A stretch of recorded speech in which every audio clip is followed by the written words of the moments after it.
ప్రభు పేరిట అందరికీ ప్రైజ్లా. ప్రసంగి 5వ అధ్యాయం 9వ వచనం. ఏ దేశంలో రాజు భూమి విషయమై శ్రద్ధ పుచ్చుకొనునో ఆ దేశమునకు సర్వ విషయములందు మేలు కలుగును.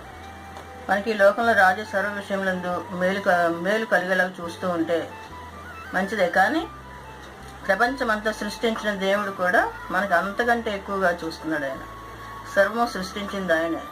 నరులు సృష్టించింది, నరులకు కావలసిన ఆహారం కానీ, మొక్కలు కానీ, ఆహారము, వస్త్రము సమస్తము కూడా ఆయన సృష్టించాడు.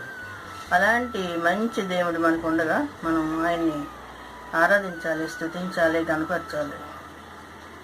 సర్వ విషయంలో మనకి తోడునీడిగా ఉంటున్న తండ్రిని గణపరుస్తూ ఉండాలి. అలాగే దూతలు కూడా పరిశుద్ధుడు పరిశుద్ధుడు పరిశుద్ధుడు అని గాన ప్రతిగానాలు చేస్తున్నారు. అదే విధముగా మనం కూడా దేవుడిని స్తుతించాలి, ఆరాధించాలి.